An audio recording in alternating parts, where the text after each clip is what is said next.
Surgery പറഞ്ഞ പല കേസുകളും നിങ്ങൾ സർജറി ഇല്ലാതെ ഓടിച്ചാടി നടക്കുന്നു എന്നൊക്കെ പറഞ്ഞ് കേൾക്കുന്നു. എന്താണ് അതിന്റെ സത്യാവസ്ഥ? ആക്ച്വലി എൻ്റെ ഓപ്പറേഷൻ തിയേറ്റർ എന്ന് പറഞ്ഞാൽ ഈ ജിമ്മ ഞങ്ങളെ മെഡിസിൻ എക്സസൈസ് ആണ്.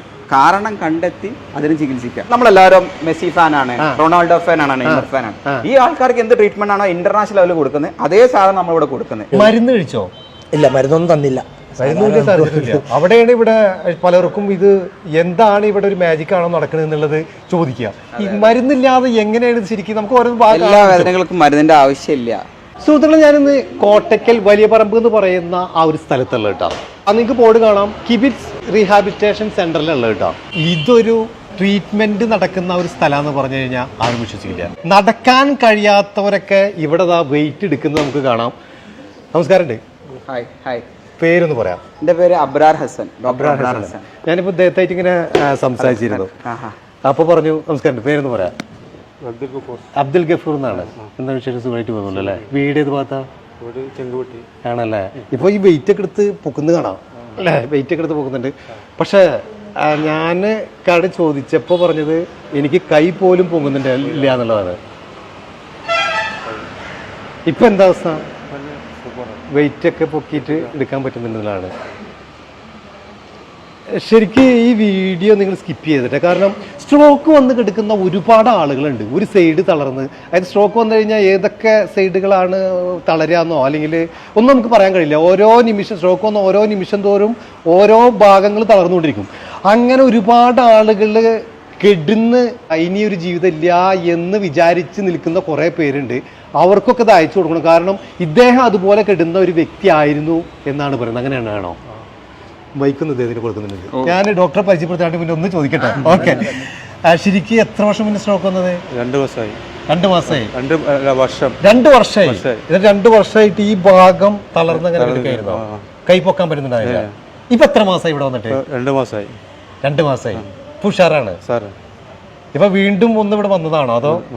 ശരിക്കും ഇവിടെ വരുമ്പോ ഉള്ള അവസ്ഥ എന്തായിരുന്നു?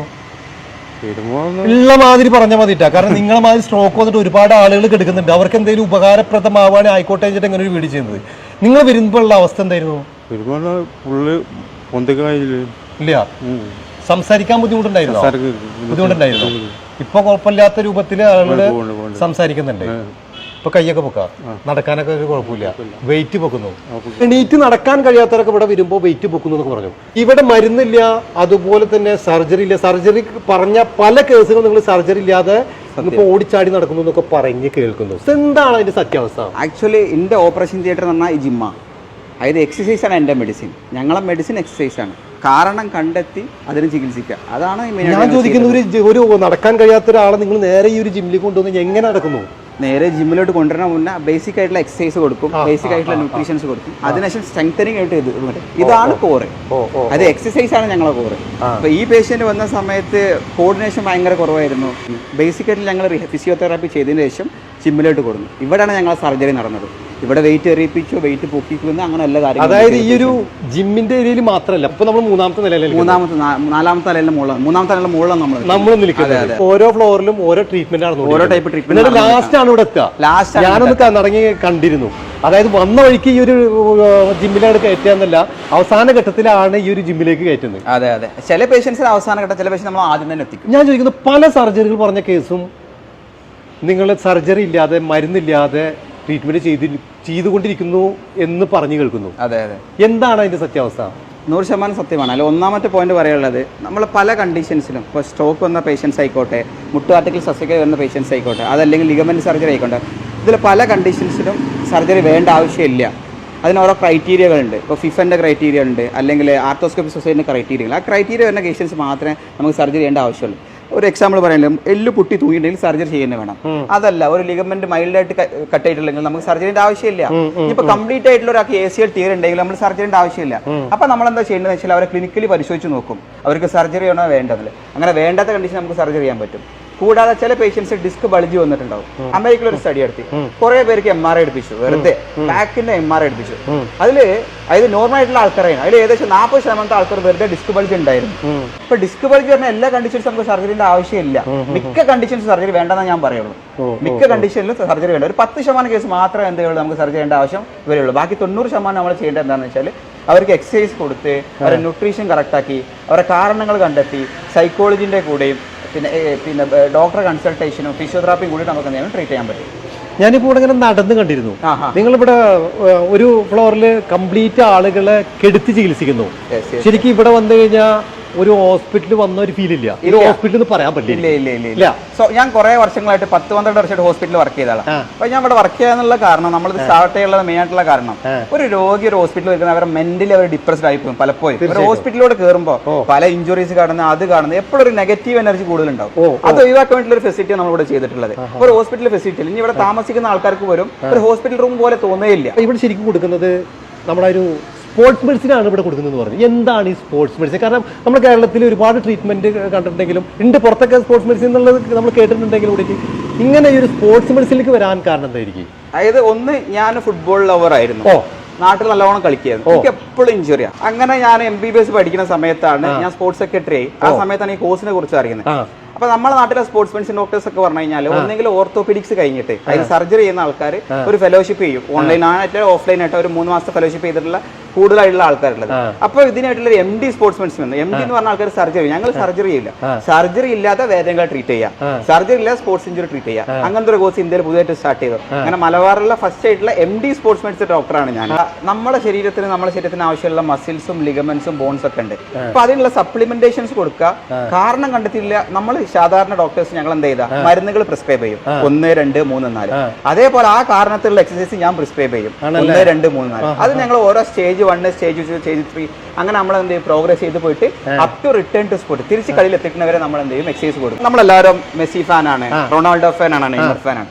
ഈ ആൾക്കാർക്ക് എന്ത് ട്രീറ്റ്മെന്റ് ആണോ ഇന്റർനാഷണൽ ലെവലിൽ കൊടുക്കുന്നത് അതേ സാധനം നമ്മളിവിടെ കൊടുക്കുന്നത്. ഇവിടെ ഞങ്ങൾക്ക് ഡോക്ടർ ഉണ്ട്, സ്പോർട്സ് സയന്റിസ്റ്റ് ഉണ്ട്, എക്സസൈസ് സയന്റിസ്റ്റ് ഉണ്ട്, ഗ്രൂപ്പ് ഓഫ് ഫിസിയോതെറാപ്പിസ്റ്റ് ഉണ്ട്, ന്യൂട്രീഷനിസ്റ്റ് ഉണ്ട്, സൈക്കോളജിസ്റ്റ് ഉണ്ട്, if needed sports massage therapist ഉണ്ട്. അതിന്റെ കൂടെ ആയുർവേദിക് തെറാപ്പിസ്റ്റും ഇവിടെ ഉണ്ട് നമുക്ക്. അപ്പൊ ഇത് കമ്പൈൻഡ് എഫക്ട് ആണ്. ചില സമയത്ത് ഡോക്ടർക്ക് എല്ലാം റോൾ ഉണ്ടാവുക. ചില ഞാൻ കാണുന്നുണ്ട്, അത്ലറ്റ് കാണാറുണ്ട്, ഇഞ്ചുറി വന്നിട്ട് ട്രീറ്റ്മെന്റ് ഒക്കെ കറക്റ്റ് ആയി ഉണ്ടാവും, പക്ഷെ പോലെ മാനസികമായിട്ട് നോക്കാവില്ല. ആ സമയത്ത് ഞാൻ സൈക്കോളജിസ്റ്റിനെ കൊടുക്കും. അതുപോലെ ചില ആൾക്കാർ അത്ലറ്റിക് പെർഫോമൻസ് കൂട്ടാൻ വേണ്ടിട്ട് വരും. ആ സമയത്ത് അവർ പെർഫോമൻസ് ഒക്കെ ഓക്കെ ആയിരിക്കും, പക്ഷെ അതിന് അപ്പുറത്തോടെ പുഷ് ചെയ്യാൻ പറ്റുന്നതാവില്ല. ആ സമയത്ത് ചിലപ്പോൾ അവരുടെ ഭക്ഷണ രീതി നമ്മൾ ക്രമീകരിക്കേണ്ടി വരും. അപ്പൊ അതൊരു കമ്പൈൻഡ് എഫക്ട് ആണ്, കോംപ്രഹെൻസീവ് അസസ്മെന്റ് എന്ന് പറയാം. അതായത് ക്രൈറ്റീരിയ ബേസ്ഡ് സ്ലോലി നമ്മൾ പ്രോഗ്രസ് ചെയ്യും. കോംപ്രഹെൻസീവ് എല്ലാവരും കൂടി ഉള്ള ഒരു എഫക്ട് ആണ്. ഒരു ഡോക്ടർ മാത്രം മാജിക്കല്ല ഇവിടെ നടക്കുന്നത്. സയൻസ് തന്നെയാണ്, പ്യൂർ സയൻസ്. നെയ്മറിന് ആംഗിൾ ഇഞ്ചുറി ഉണ്ടായി ലാസ്റ്റ് ഫുട്ബോൾ ടൈം. അപ്പൊ എല്ലാവരും പറഞ്ഞ ഇഞ്ചുറി കണ്ടിട്ട് കുറെ ആൾക്കാർ വീഡിയോ ചെയ്തു, നെയ്മർ അടുത്ത മാച്ച് കളിക്കില്ല, അല്ലെങ്കിൽ കളിച്ചുകൊണ്ടിരുന്ന ഞാൻ തീരെ കളിക്കാൻ പറ്റില്ല എന്ന് പറഞ്ഞു. സർജറി വേണ്ടി വന്നു നെയ്മറിന്. പക്ഷെ എന്ന് പറഞ്ഞു കഴിഞ്ഞാലും നെയ്മർ ആ സമയത്ത് വീണ്ടും മാച്ചുകൾ കളിച്ചു. അതിന് കാരണം എന്താ? അവിടെ വർക്ക് ചെയ്ത് എക്സ്ക്ലൂസീവ് സ്പോർട്സ് മെഡിസിനാണ് വർക്ക് ചെയ്തത്. സ്പോർട്സ് മെഡിസിൻ അവിടെ വർക്ക് ചെയ്തു, നെയ്മർ വീണ്ടും കളിച്ചു.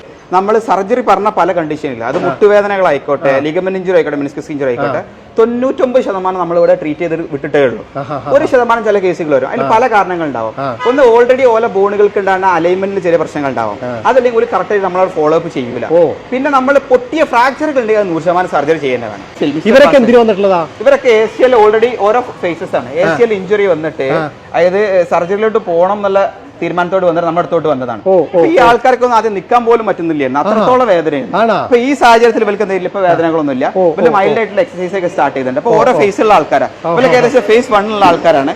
ആ കുട്ടീനെ കണ്ടോ? ആ കുട്ടീനെ റെഡ് ആയിട്ടുള്ള ആ കുട്ടി ACL സർജറി വേണമെന്ന് പറഞ്ഞതാ. അതായത് കുട്ടികളിൽ 18 വയസ്സാണ് മുമ്പ് ACL സർജറി ചെയ്യുന്നത് ഭയങ്കര ബുദ്ധിമുട്ടുള്ള കാര്യമാണ്. പേരൊന്ന് പറയാം. ബാസി. എന്താ ചെയ്യുന്നത്? ഞാന് ടീച്ചറാണ്, പിന്നെ ക്രിക്കറ്റ് കമന്ററി ചെയ്യുന്നുണ്ട്, വ്ളോഗിങ് ചെറിയ ലെവലില്. എങ്ങനെയാണ് ഇവിടെ വരാൻ? ക്രിക്കറ്റ് എന്നെ സംബന്ധിച്ച് എനിക്ക് ജീവിതമാണ്. എന്റെ മരിക്കുന്ന തലേ ദിവസം ക്രിക്കറ്റ് കളിക്കണം എന്നുള്ള ആഗ്രഹമുള്ള ഒരാളാണ്. അങ്ങനെ ഈടായിട്ട് നന്നായിട്ട് ബോളിംഗ് ചെയ്യുന്നുണ്ട്. അപ്പൊ ചെയ്തപ്പോ എനിക്ക് ഇവിടെ ഒരു വലിച്ചിൽ വന്നു. ആ വലിവ് ഭയങ്കര കടയിലായി. 1-2 ഡോക്ടേഴ്സിന്റെ അടുത്ത് പോയി, അവര് പതിവ് പോലെ കുറെ മരുന്നൊക്കെ തന്നു. ഞാൻ തിരിച്ചു വന്നു. അപ്പോഴാണ് ഞങ്ങളെ കൂടെ തന്നെ കളിക്കുന്ന ജർഷ ഡോക്ടർ ഇവിടെ വർക്ക് ചെയ്യുന്ന ആളെന്നോട് ജസ്റ്റ് ഒന്ന് വാന്ന് പറഞ്ഞു. ആള് വന്നിട്ട് ഇവിടെ 1-2 പിടുത്തം പിടിച്ചു. എന്നിട്ട് പറഞ്ഞു അത് കുഴപ്പമില്ല, അതിന് കുറച്ച് 2 ദിവസം കഴിഞ്ഞാൽ വേദന താഴത്തിട്ട് ഇറങ്ങുന്നത്. പറഞ്ഞ പോലെ തന്നെ ഇവിടേക്ക് ഇറങ്ങി. ഫസ്റ്റ് ഇവിടെ ഇറങ്ങിയിട്ട് പിന്നെ നമുക്ക് കോഴിക്കോട്, എന്റെ നാട്ടിൽ നിന്ന് കോഴിക്കോട്ടേക്ക് വണ്ടിയിൽ പോകുമ്പോൾ പോലും ഇരിക്കാൻ പറ്റില്ല, കടച്ചിലുകൊണ്ട് ഒരു രക്ഷയില്ല. എനിക്ക് യാത്രയും ക്രിക്കറ്റും ഭയങ്കര ഇത് രണ്ടും ചെയ്യാൻ പറ്റാത്ത അവസ്ഥ. അങ്ങനെ പിന്നെ ഒരു 3 സിറ്റിംഗ് ഇവിടെ വന്നു. 3 ടൈപ്പ് ഓഫ് എക്സസൈസസ് പറഞ്ഞു. അത് സ്ഥിരമായിട്ട് ചെയ്യാൻ വേണ്ടി പറഞ്ഞു. ഒരു 1 month കണ്ടിന്യൂസ് ആയിട്ട് ചെയ്തു. അൽഹംദുലില്ലാ ഇപ്പം ഭയങ്കര സന്തോഷമാണ്. ഉഷാറാണെന്നല്ല, ആ ഒരു ബുദ്ധിമുട്ടില്ല എന്നുള്ളത് ഭയങ്കര സന്തോഷം. യാത്ര പിന്നെ വേദന വന്നിട്ടില്ല? ഇല്ല, ഒരു വിഷയം. മരുന്ന് കഴിച്ചോ? ഇല്ല, മരുന്നൊന്നും തന്നില്ല. അവിടെയാണ് ഇവിടെ പലർക്കും ഇത് എന്താണ് ഇവിടെ ഒരു മാജിക് ആണോ നടക്കുന്നത് എന്നുള്ളത് ചോദിക്കുക. ഈ മരുന്നില്ലാതെ എങ്ങനെയാണ് ശരിക്കും നമുക്ക് ഓരോ എല്ലാ വേദനകൾക്കും മരുന്നിന്റെ ആവശ്യമില്ല. ഇല്ല, മരുന്നിന്റെ ആവശ്യം അങ്ങനെയല്ല. എല്ലാ വേദനകൾക്കും മരുന്നുകൾ ആവശ്യമില്ല. ഇദ്ദേഹം എന്തായിട്ട് വന്നതാണ് ശരിക്കും? ഷോൾഡറിന് പെയിൻ ആയിട്ട് വന്നത്. പേരെന്ന് പറയാ? ബോസ് ആണല്ലേ. ഷോൾഡർ എന്ത് പറ്റി? ഷോൾഡർ ഞാൻ കളിച്ചപ്പോൾ മസിൽ ടീർ ആയത്. ആണല്ലേ. അപ്പോൾ ഉഷാറായിട്ട് വെയിറ്റ് ഒക്കെ എടുക്കുന്നു? വെയിറ്റ് ഒക്കെ വേണമെങ്കിൽ എടുക്കും. എത്ര മാസം കൊണ്ടാണത് ശരിയായത്? എൻ്റെ അടുത്ത് ഞാൻ വേറെ ഹോസ്പിറ്റലിൽ ഞാൻ കൺസൾട്ട് ചെയ്തിട്ടുണ്ടായിരുന്നു. അപ്പോൾ കൺസൾട്ട് ചെയ്തപ്പോൾ ആദ്യം പറഞ്ഞത് സർജറി വേണമെന്നാണ് പറഞ്ഞത്. സർജറി വേണം, അല്ലെങ്കിൽ റെസ്റ്റ് എടുക്കാം, അല്ലെങ്കിൽ സർജറി വേണം. ഇവിടെ കെടുത്തിട്ടായിരുന്നു? ഇല്ല. ഡോക്ടർ ഞാൻ ഇങ്ങനെ വെയിറ്റ് ചെയ്തിരുന്നു. ഡോക്ടർ തടിച്ചില്ല നമ്മൾ വന്നത്? അതെ. മൈക്ക് നോക്കട്ടെ ഡോക്ടർ. പേരെന്ന് പറയാം? Jarshad. Okay okay okay okay. ഈ ഡോക്ടറാണ് ഈ കോൺസെപ്റ്റ് കേരളത്തിൽ സ്റ്റാർട്ട് ചെയ്തത്. ആദ്യമായിട്ട് സ്റ്റാർട്ട് ചെയ്തത് കേരളത്തിലെ ആദ്യത്തെ എക്സൈസ് സയന്റിസ്റ്റ് ആണ്. അതെ അല്ലേ. ഈ എല്ല് തേയ്മാനത്തിന് സർജറി വേണമെന്നാണ് നമ്മളൊക്കെ പറഞ്ഞു കേട്ടിട്ടുള്ളത്. ഇവിടെ എല്ല് തേയ്മാനത്തിന് സർജറി എന്ന് പറയുന്ന സംഭവം വേണ്ട. ഈ തേയ്മാനത്തിന്റെ കേസിൽ ഇത് പല സ്റ്റേജുകളായിട്ടാണ് തേയ്മാനമുള്ളത്. First stage, second stage, third stage, fourth stage വരെ ഉണ്ട്. അപ്പോൾ ഇതിൽ നമുക്ക് 1 മുതൽ 3 വരെയുള്ള കേസുകളിൽ സ്റ്റേജുകളിൽ കംപ്ലീറ്റ് അതേ സ്റ്റേജിൽ നമ്മൾ സ്റ്റോപ്പ് ചെയ്യാണ് ചെയ്യുന്നത്. തേഞ്ഞ് ഭാഗം എന്ന് പറഞ്ഞാൽ തേയാന്ന് പറഞ്ഞു കഴിഞ്ഞാൽ ഒരു 2 ഇത് ജോയിന്റ് തമ്മിൽ ഇങ്ങനെ ഒരതി അവിടെ ചെറിയ മുറിവുകളാവുക ചെയ്യും. അപ്പോൾ ഇത് കംപ്ലീറ്റ് ഒരു എല്ല് മുഴുവനായിട്ട് തേഞ്ഞു പോവല്ല. ആദ്യം അതിൻ്റെ ഉള്ളിലെ ലിഗമെന്റുകൾ ഉണ്ട്, കാർട്ടിലേജ് ഉണ്ട്, ഇതൊക്കെയാണ് ആദ്യം തേഞ്ഞു പോകും. അപ്പോൾ അത് മുറിവാകുന്ന ആ സമയത്ത് തന്നെ എന്ത് ചെയ്യും, നമ്മൾ അതിനെ മുറിവ് അങ്ങോട്ട് ഉണക്കുക, ബലപ്പെടുത്തുക, സ്ട്രോങ് ആക്കുക, വെയിറ്റ് എടുക്കാനുള്ള ഒരു കപ്പാസിറ്റി ഉണ്ടാക്കിയെടുക്കുക. സാധാരണ എന്ത് സംഭവിക്കുന്നത് വെച്ച് കഴിഞ്ഞാൽ പൊതുവേ ട്രീറ്റ്മെന്റ് ചെയ്യുമ്പോൾ ആരും ഈ സ്ട്രെങ്ത് വരിക അല്ലെങ്കിൽ അതിൻ്റെ ഒരു ഹീലിംഗ് പ്രോസസ്സിലൊന്നും ഫോക്കസ് ചെയ്യില്ല. ഈ മുറിവ് ഉണങ്ങലാണല്ലോ മെയിൻ. അപ്പോൾ അത് ചെയ്തിട്ട് നോർമൽ ആക്കി കഴിഞ്ഞാൽ നമുക്ക് എന്ത് ചെയ്യും, ഇങ്ങനത്തെ എല്ലാ കണ്ടീഷനും ഡിസ്ക് ബൾജ് അതുപോലെ തന്നെ തേയ്മാനങ്ങളൊക്കെ നമുക്ക് മാറ്റിയെടുക്കാം. മെയിൻലി നമ്മളിവിടെ ട്രീറ്റ് ചെയ്യുന്നത് ബാക്ക് പെയിന്, അതുപോലെ തന്നെ നീ പെയിന്, ഷോൾഡർ പെയിൻ സംബന്ധമായ എല്ലാ ഇതും. പിന്നെ സ്പോർട്സ് ഇഞ്ചുറീസ്, ലിഗമെന്റ് ഇഞ്ചുറീസ്, അല്ലെങ്കിൽ പോസ്റ്റ് ഓപ്പറേറ്റീവ് സർജറി കഴിഞ്ഞതിന് ശേഷമുള്ള റീഹാബിലിറ്റേഷൻസ്, അത് പിന്നെ എക്സ്ക്ലൂസീവ്ലി നമ്മളുടെ ന്യൂറോ റീഹാബിലിറ്റേഷൻ, തളർന്ന ആളുകൾക്കുള്ള റിട്ടേൺ ടു നോർമൽ വരാനുള്ള അതിൻ്റെ ഒരു ട്രീറ്റ്മെന്റും കൂടി വരുന്നുണ്ട്. ഇത്തരം ഏരിയകളിലാണ് നമ്മൾ ഫോക്കസ് ചെയ്യുന്നത്. പേരൊന്ന് പറയാം? എവിടെ വീട്? ആണ്. ഓക്കെ. ഇവിടെ വന്നിട്ട് എത്ര മാസമായി?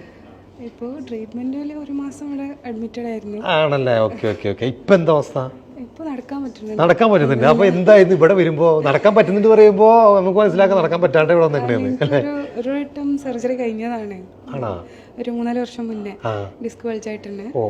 പിന്നെ അതിനുശേഷം പിന്നെ ഞാനൊന്ന് വീണു. അപ്പോൾ വീണ്ടും അതേപോലെ തന്നെ ആയി. പിന്നെ തീരെ നടക്കാനൊക്കെ ബുദ്ധിമുട്ടായി, നല്ല ബുദ്ധിമുട്ടുണ്ടായിരുന്നു. എല്ലാ കിടപ്പ് ഇങ്ങോട്ട് വരുമ്പോ നടക്കാൻ കഴിയാതെയാണോ വന്നത്? നല്ല വേദനയായിരുന്നു. ജസ്റ്റ് ഇങ്ങനെ നടക്കാന്നേ ഉള്ളൂ, പക്ഷെ കാല് ഭയങ്കര വേദനയായിരുന്നു. ഇപ്പൊ എന്താ അവസ്ഥ? ഇപ്പൊ അൽഹംദുലില്ലാ അത്യാവശ്യം എല്ലാ കാര്യങ്ങളും ചെയ്യാൻ പറ്റുന്നുണ്ട്. ആ വേദനയൊക്കെ അങ്ങോട്ട് മാറി. മുന്നേ കുമ്പിടാനൊന്നും പറ്റുന്നുണ്ടാവില്ല. അതെ. ഇവർക്കൊന്നും ഇനി വരേണ്ട ആവശ്യമില്ല. ഇനി ഇവർക്ക് ഇങ്ങോട്ട് വരേണ്ട ആവശ്യമില്ല.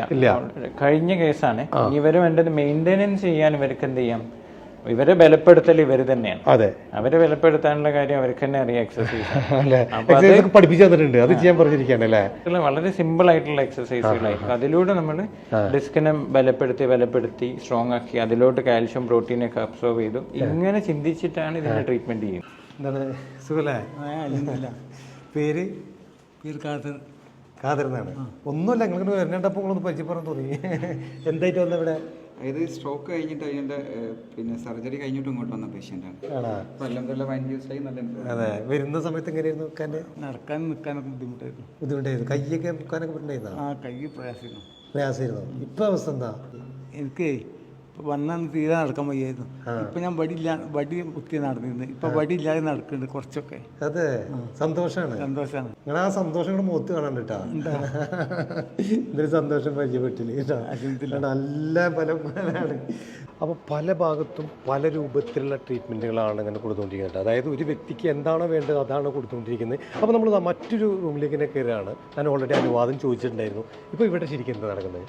ഇത് പെൽവിക് ഫ്ലോർ റിഹാബിലിറ്റേഷൻ എന്ന് പറയും. നമ്മളിപ്പോൾ അതുപോലെ ഫോക്കസ് ചെയ്യുന്നതാണ് ഈ ന്യൂറോ റിഹാബിലിറ്റേഷൻ ന്യൂറോ കേസിൽ. അപ്പോൾ അതിൻ്റെ അകത്ത് വലിയൊരു ബുദ്ധിമുട്ടാണ് മൂത്രം പിടിച്ച് നിർത്താൻ കഴിയാത്തത്.